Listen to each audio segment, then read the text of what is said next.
ठीक है, तो देखो पोलराइजेशन को मैं एक्सप्लेन कर देता हूँ, इलेक्ट्रोस्टैटिक का part.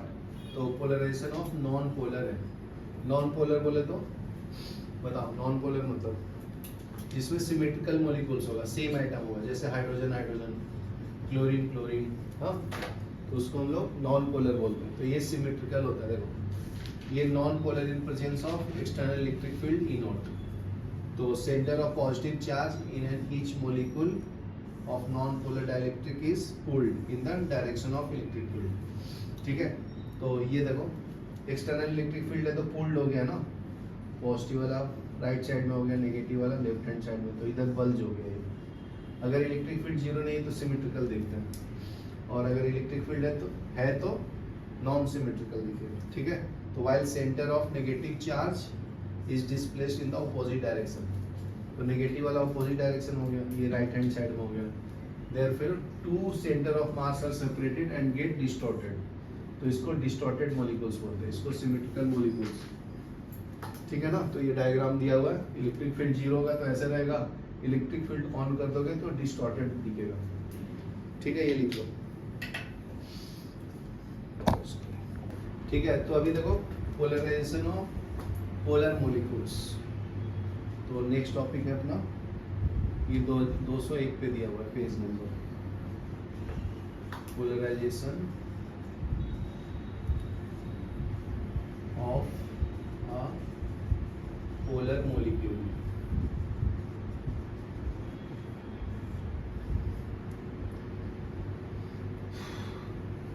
In an external field, या पोलर डाइलेक्ट्रिक भी बोलते हैं ना इसको, polar dielectric in an external field, external electric field।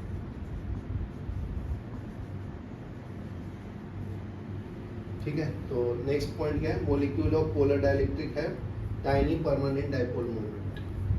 तो ये फर्स्ट पॉइंट क्या है, the molecules of a polar dielectric have tiny permanent dipole moment। ठीक है, due to thermal ignition in the material in the absence of any external field, these dipole are randomly oriented। तो अगर thermal ignition होगा या heat करोगे उसको, ठीक है, तो वो डिस्टॉर्टेड हो जाएगा, मतलब ओरिएंट होगा ऐसा। ये डायग्राम बना के दिया, इसमें electric field not equal to zero है, तो ये तुम्हारा पोलर मॉलिक्यूल प्लस माइनस, तो ये ऐसा अरेंज हो जाएगा।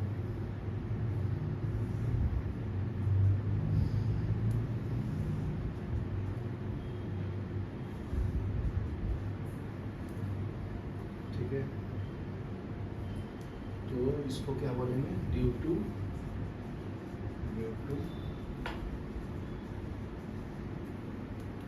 Thermal ignition in material in absence of any external field, any external field।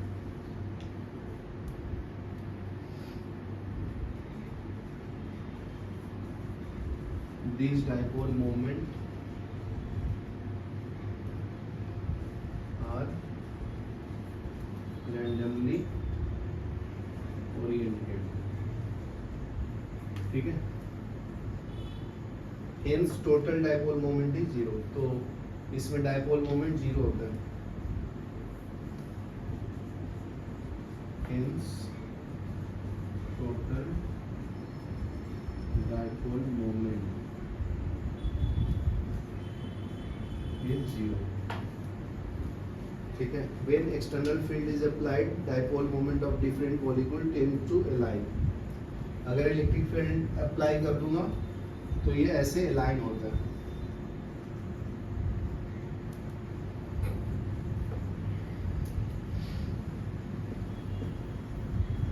and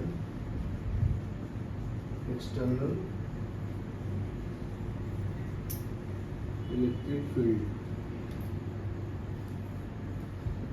is applied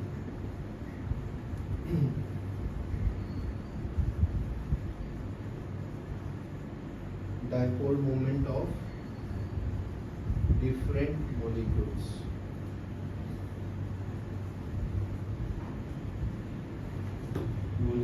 tend to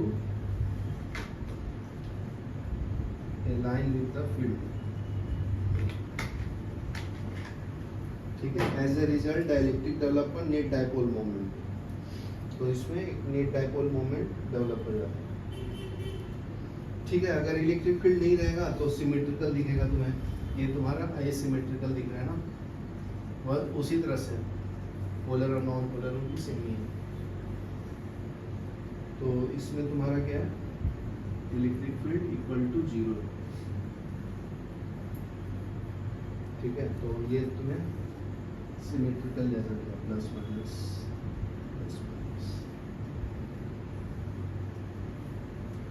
ठीक है, यहाँ तक।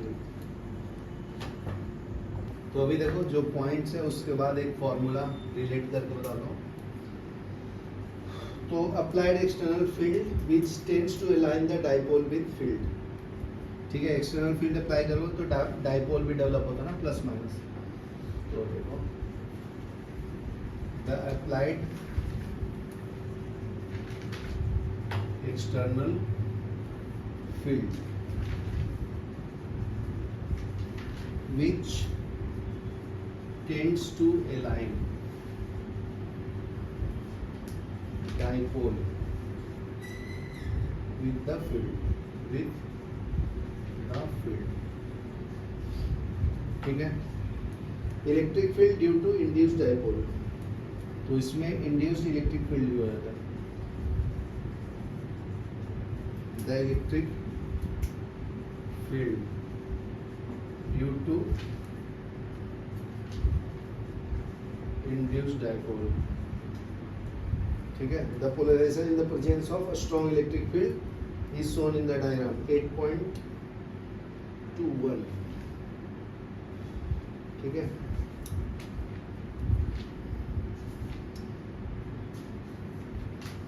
तो इसका मतलब पोलर जो नॉन पोलर है दोनों इलेक्ट्रिक डाइपोल को डेवलप करता है ना। So both polar and non-polar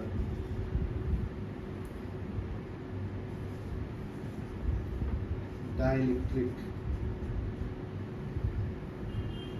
material overlap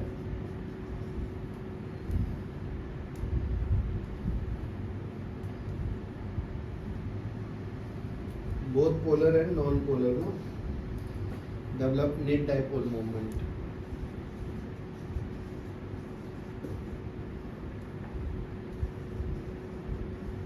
net dipole moment in presence of an electric field। ठीक है, तो dipole moment per unit volume is called polarization. तो हम लोग पोलराइजेशन किसको बोलते हैं, dipole moment per unit volume को। तो dipole moment per unit volume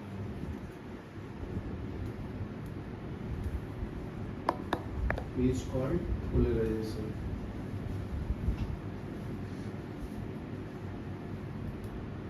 ठीक है, and it is denoted by P and is denoted by P। ठीक है, for linear isotropic dielectric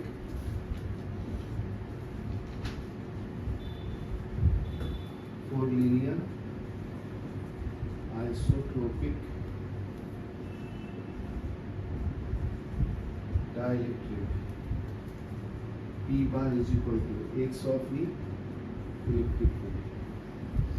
ठीक है, Xg is constant called electric susceptibility। इसको हम लोग Xg को इलेक्ट्रिक सस्टेबिलिटी बोलते हैं।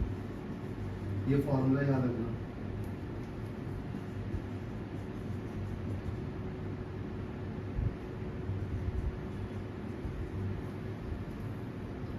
ठीक है, ऑफ डाइलेक्ट्रिक मटेरियल ना, dielectric material. It describes the electrical behaviour of dielectric, has different value for different material. तो इलेक्ट्रिकल बिहेवियर को एक्सप्लेन करता है इसी।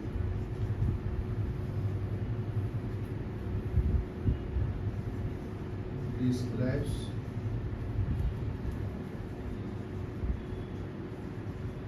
इलेक्ट्रिकल बिहेवियर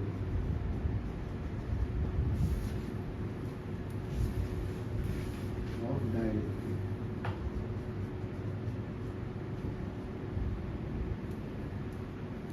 तो फॉर वैक्यूम क्या होगा, Xg इक्वल टू 0। वैक्यूम में Xg का वैल्यू क्या होता है, 0।